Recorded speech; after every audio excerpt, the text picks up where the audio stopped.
¿Cuánto se necesita para no ser pobre en la provincia de Córdoba? Es decir, ¿a partir de qué número un salario es pobreza o no lo es? ¿Va a dar resultado implementar algún control de precio, clausurar almacenes y supermercados? ¿Tuvo alguna vez resultado en la historia? Estas van a ser algunas de las cuestiones que vamos a hablar con Vanessa Ruiz, titular del Centro de Almaceneros. Vanessa, muy buenas noches. ¿Cómo estás? Hola, muy buenas noches, Gabriel. Un saludo para vos, para el equipo y para toda la audiencia. Gracias, Vanessa. Bueno, la pregunta de rigor antes de ir al precio de la canasta. ¿Pensás que puede tener algún tipo de resultado positivo y favorable para la sociedad en su conjunto implementar controles de precios, clausuras de supermercados, almacenes y cualquier tipo de superficie? Bueno, este plan, este programa de congelamiento de precios no se presenta como novedoso. Lamentablemente en la Argentina hemos atravesado por distintas facetas de estos programas.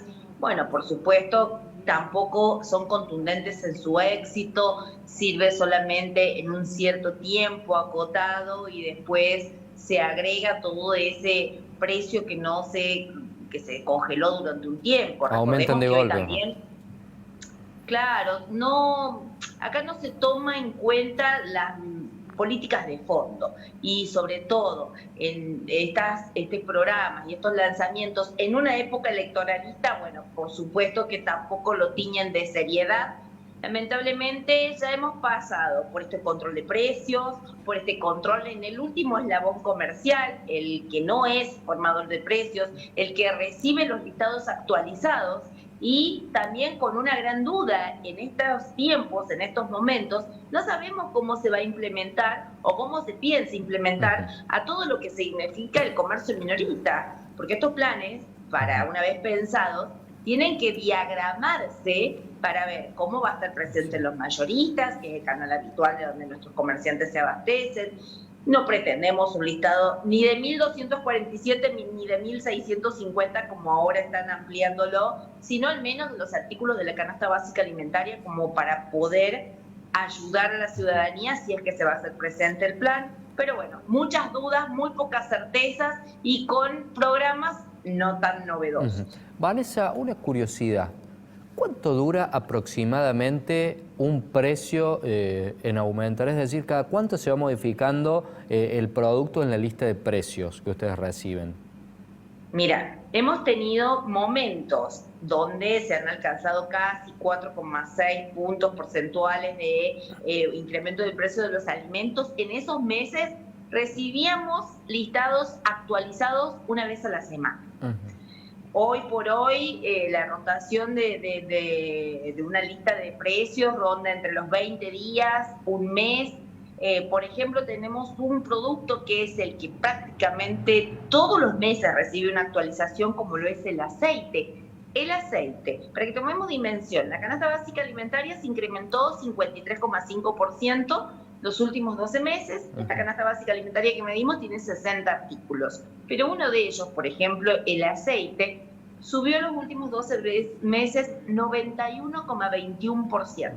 Así que prácticamente hemos tenido listados actualizados permanentemente. Es el primer producto que se actualiza permanentemente. El mes pasado, en septiembre, se actualizó casi un 10% su precio. Bueno, eso es para que veamos y tomemos de referencia que hay productos que tienen una velocidad mucho más rápida de aceleración, de incrementos que otros. La yerba incrementó 85%, el queso 100%.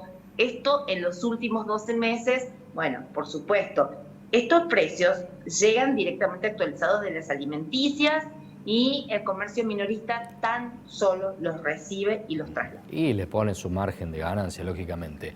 Vanessa, por supuesto, lo que hace el oficio del comerciante. Luego de ese minucioso y detallado trabajo que ustedes hacen, ¿a partir de qué número es pobre un salario, es un sueldo de pobreza, un salario de pobreza? ¿Cuánto cuesta la canasta según sus datos últimamente, que es alarmante el número que nos han enviado? Nosotros ya lo recibimos. Bueno, es un número que está cada vez en ascenso. En septiembre nosotros medimos un 2,81% de incremento y esto nos dio 74.544 pesos destinados para una familia de 4 integrantes, Eso 2 fue adultos, 2 menores. eso fue el mes pasado, es decir, 75.000 pesos la línea de la pobreza. ¿Miden claro, miden la indigencia, Vanessa, también?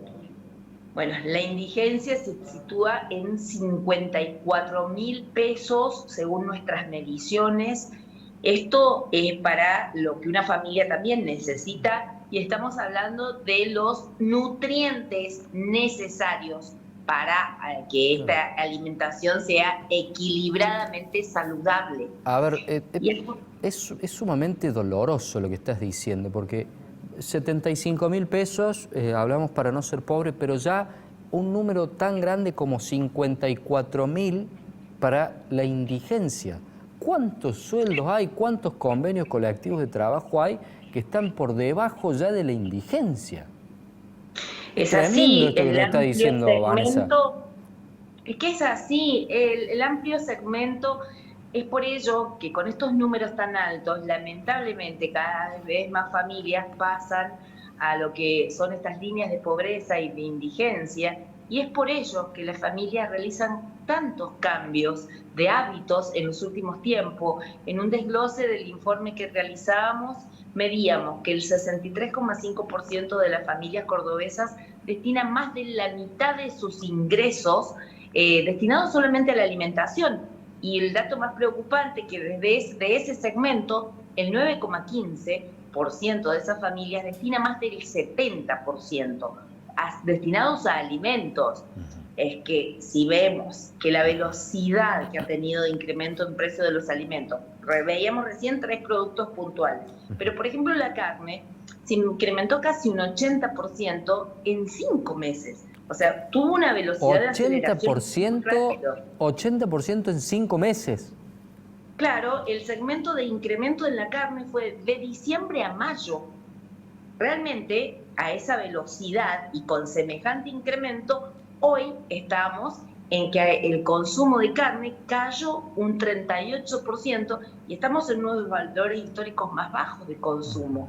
Es que verdaderamente para una familia se le hace imposible afrontar a 1 kilo de carne. Hoy por hoy en la carnicería pasa algo particular. Todo se mide por monto. Entonces, se compra 300 pesos de molida, a esto se lo amplía y se pasa por la verdulería 100 pesos de papa o cebolla, porque hay una abrupta caída de frutas y verduras en el consumo, más pan, más arroz, más fideos. Esas son las variables de consumo que estamos viendo y midiendo, pero porque lo dictamina el costo de los alimentos.